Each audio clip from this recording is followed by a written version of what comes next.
N'Djamena, la capitale, fut fondée en 1900. C'est une ville très étendue, 95 km², avec une population de 540 000 habitants recensés en 1993. N'Djamena est construite le long du fleuve Chari, à une altitude moyenne de 300 mètres. Elle comprend deux parties bien distinctes, le quartier populaire et le quartier résidentiel situé au nord-ouest. C'est là que vous accueillera le Novotel qui donne sur le fleuve Chari. Cet hôtel est situé à 1,5 km du centre-ville et à 2 km de l'aéroport, desservi par une navette. Vous y trouverez également un parking extérieur clos. 2 salles de réunion de 30 à 60 personnes, 106 chambres et 4 suites climatisées.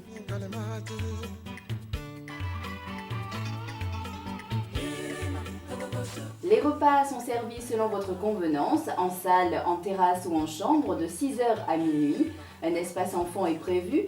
Vous pouvez également venir avec votre animal de compagnie. Pour vous détendre, vous pourrez profiter du court de tennis et de la piscine.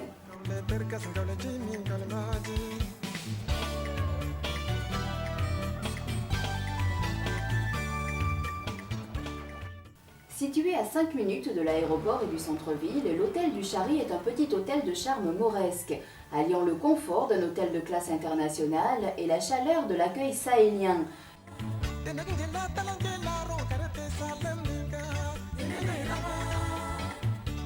Sa salle d'exposition vous permettra d'admirer des tableaux et des sculptures d'artistes locaux. L'hôtel du Chari propose aux hommes d'affaires le calme de ses 61 chambres nichées au cœur d'un parc verdoyant. Son restaurant et son bar climatisé offrent une cuisine variée. Situé au centre-ville, l'hôtel de la Palmeraie a gardé son style typique musulman. La beauté des carrelages dans le hall est un régal pour les yeux. Les salons, son bar à l'accueil convivial.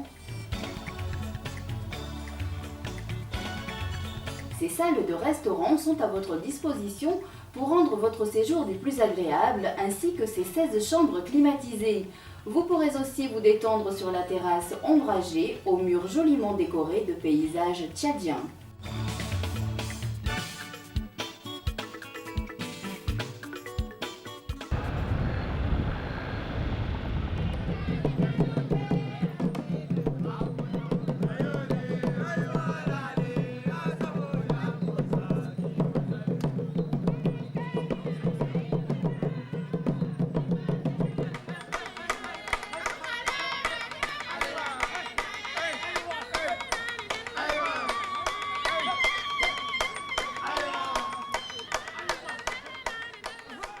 Et la capitale doit son importance à sa situation au centre du continent africain qui constitue en fait un carrefour de long courrier reliant l'Europe aux pays voisins.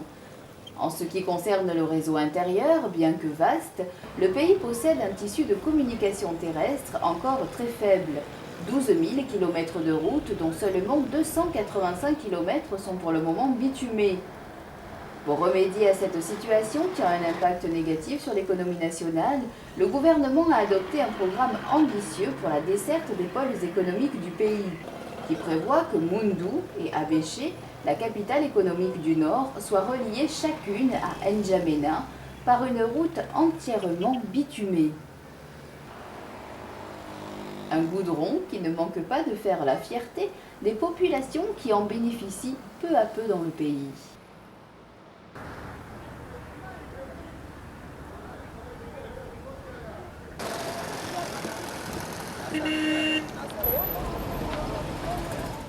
Dans le quartier populaire d'N'Djamena, avec ses cases faites en banco et son marché, se mêlent les langues français, arabe, sans oublier les dialectes et les produits typiques. Un marché qui va prochainement quitter la rue pour un emplacement plus adéquat qui lui est réservé dans un endroit clos et plus moderne, le Grand Marché, qui a pour ambition d'amener de plus en plus de touristes à découvrir l'artisanat local et les produits tchadiens. Au centre de la place du marché central s'élève la fontaine de l'Union et la mosquée du Roi Faisal.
Le Tchad regorge de ressources naturelles importantes dans les domaines de l'agriculture, de l'élevage, de la pêche et des mines.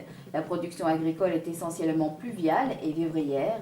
Elle est orientée vers l'autoconsommation. Le mil et le sorgho, constituant la base de l'alimentation, sont cultivés sur presque la totalité du territoire tchadien, tout comme l'arachide. Ces cultures sont complétées par une gamme assez large de cultures vivrières, comme le niébé, les pois de terre, les légumes, les tubercules, les pommes de terre et les daltes.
Les massifs du Tibesti constituent un plateau volcanique de 30 000 km² comprenant plusieurs cimes à plus de 3000 mètres d'altitude. L'Emikoussi, point culminant du Tibesti à 3415 mètres, est une suite de falaises abruptes, de gorges étroites et de ravins chaotiques. La région est rude et pratiquement désertique et le grand silence sahérien y règne.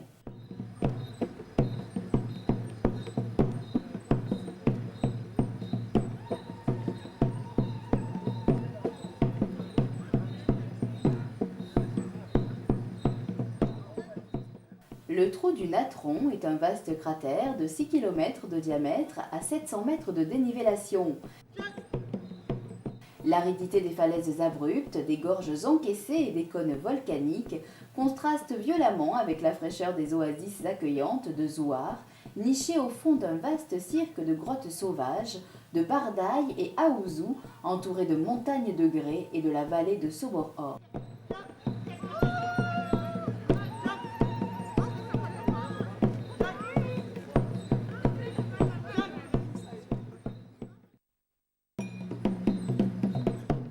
Faya-Largeau est une ville de 10 000 à 15 000 habitants. C'est le siège de la préfecture du BET, Borkou, Enedi et Tibesti, de la sous-préfecture du Borkou et celui de la région militaire numéro 1.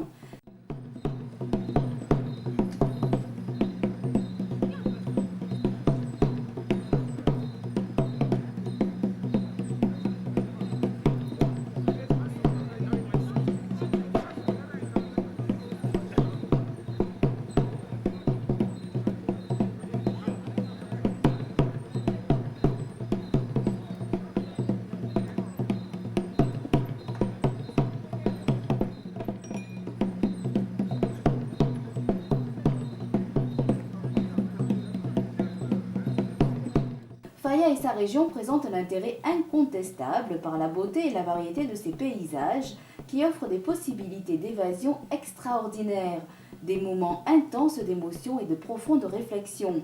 Vivre ici, au milieu d'une population accueillante mais ancrée dans ses traditions, ne peut laisser indifférent.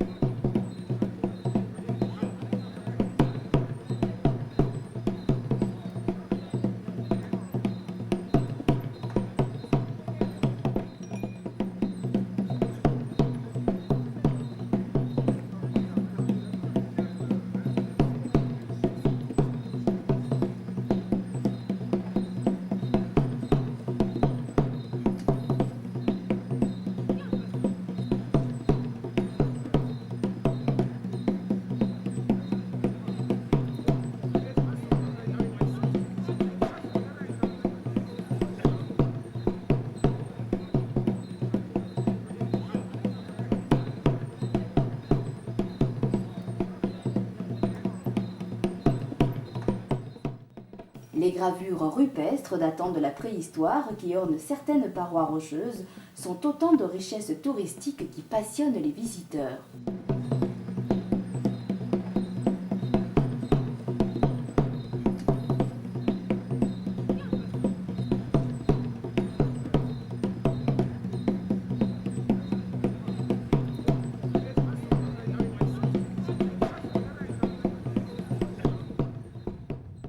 Les amateurs d'images seront attirés par cette cité pittoresque située au cœur du Borkou, par son marché très coloré, ainsi que par l'abondance de la verdure dans les allées principales.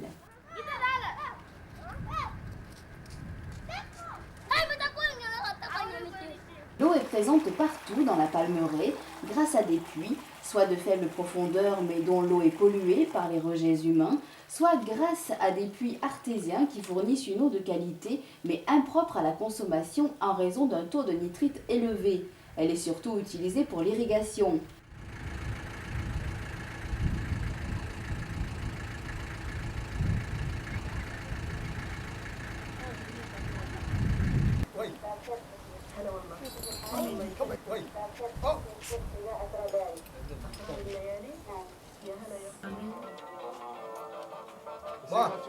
C'est gratuit.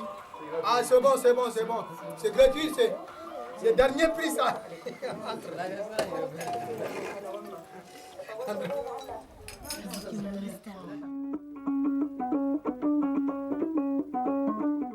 À 300 km à l'est de Faya-Largeau et à un jour de voiture, toujours dans la zone désertique du Tchad, se trouve Fada, au centre du plateau de l'Enedi. L'Enedi est composé de plateaux gréseux qui s'élèvent et s'affaissent au gré des mouvements de l'écorce terrestre, de l'érosion et des turbulences cosmiques.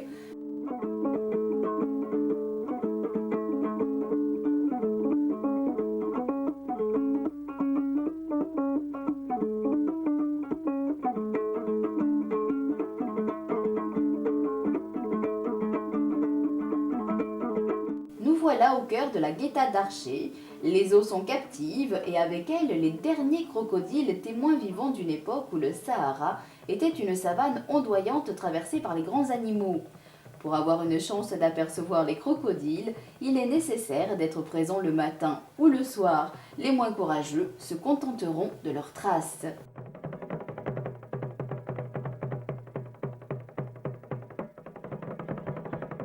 Les hommes aussi racontent l'épopée guerrière de cette ère d'abondance en laissant sur la roche un témoignage émouvant, peinture et gravure d'une qualité exceptionnelle.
De gauche à droite du relief, vous verrez apparaître la tête et le corps d'une femme. Mongo, ville chaleureuse et colorée grâce à son marché, soigne ainsi son accueil avec la belle de Guéra, du nom du pic de Guéra, culminant à 1506 mètres. Le reste des massifs est moyennement élevé, de 500 mètres à 1000 mètres, et l'élevage y trouve largement sa place. Ce dernier contribue d'ailleurs de façon importante à l'autosuffisance alimentaire et à l'accroissement des recettes d'exportation.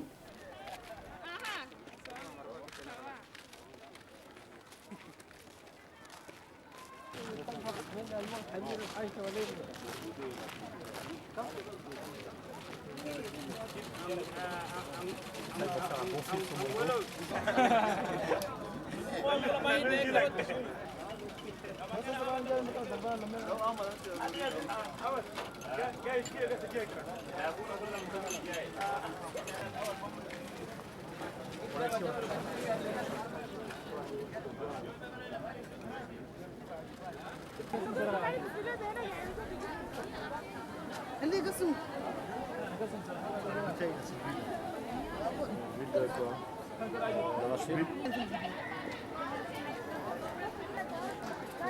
تدور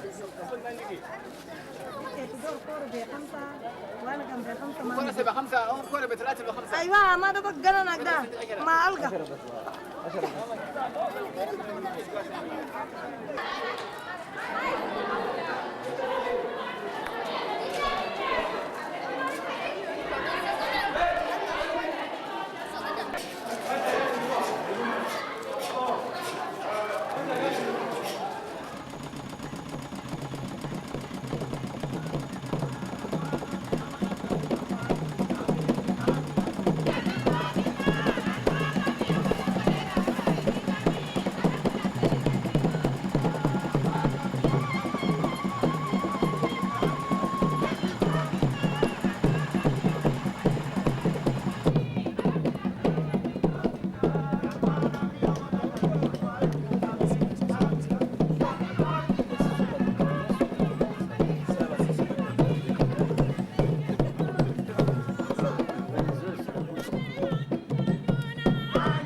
Le parc de Zakuma est situé au sud de Mongo et à l'est d'Antiman, en pleine région du Salama.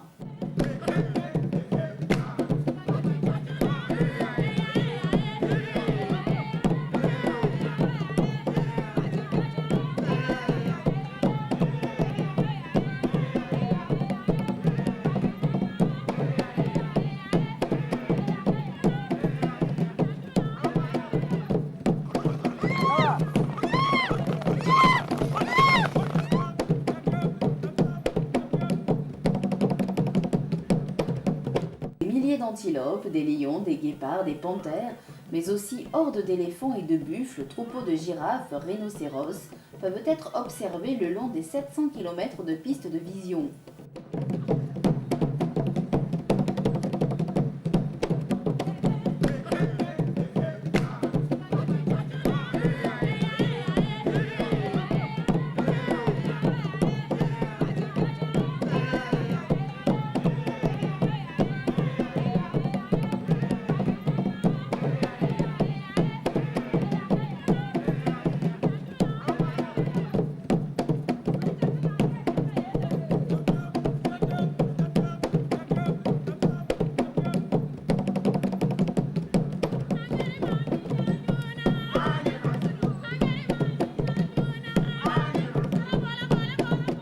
Sur les lacs, pélicans, cigognes et flamands disputent la vedette aux caïmans, pitons et varans.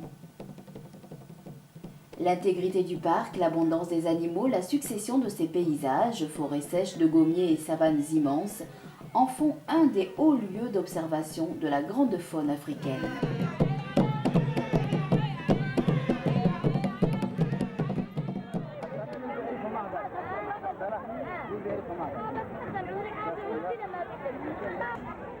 Au nord-est d'Njamena s'ouvrent les portes de l'Orient avec Abéché, capitale économique du Nord. Dans la ville, chatoyant à souhait, vous trouverez sur son marché tous les produits de l'artisanat local.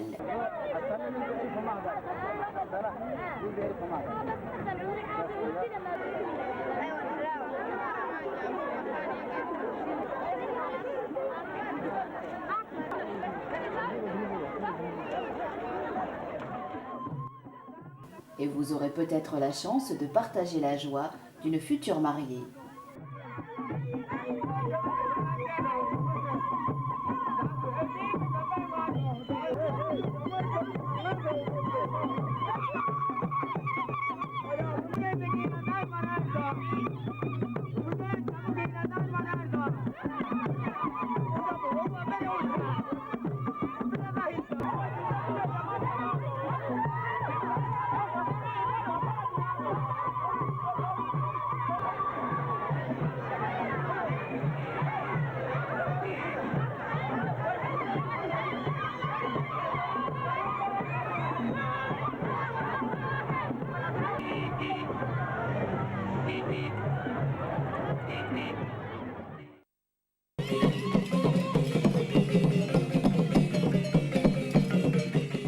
Au sud-est d'Njamena, dans le moyen Chari, se trouve Sar, situé dans la zone soudanienne du Tchad.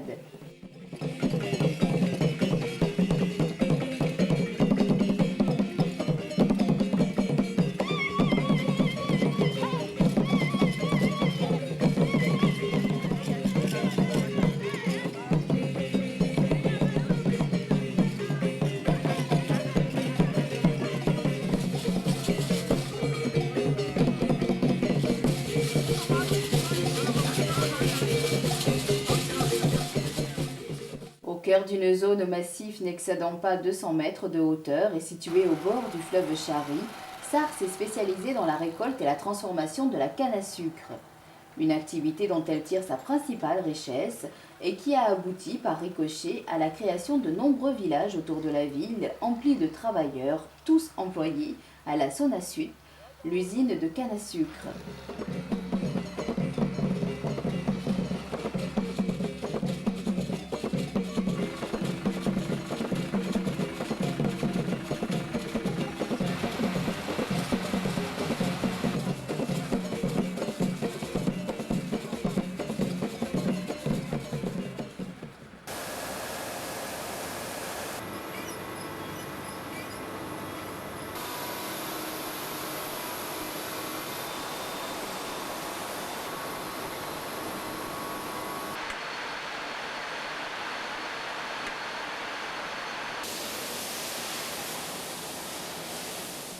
Pour mieux appréhender la culture sudiste du pays, une visite au musée national s'impose. Une remontée jusqu'à la préhistoire pour mieux comprendre l'évolution de cette population.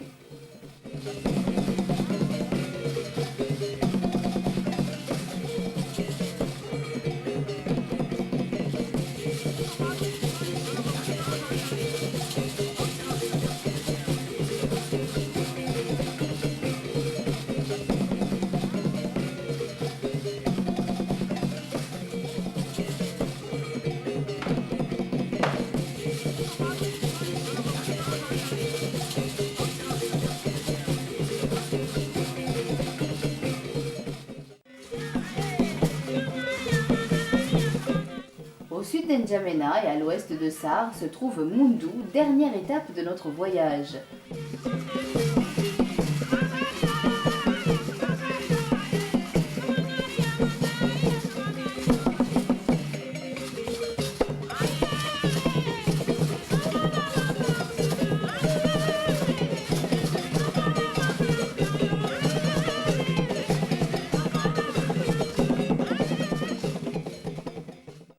Situé en zone soudanienne, Moundou est un terrain de prédilection pour l'implantation d'entreprises. La plus importante étant la Coton Tchad, qui est le deuxième employeur après l'État. Mais avant de retourner dans la capitale, nous avons choisi de vous faire visiter une usine de fabrication de bière en plein essor à Sarre.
Magical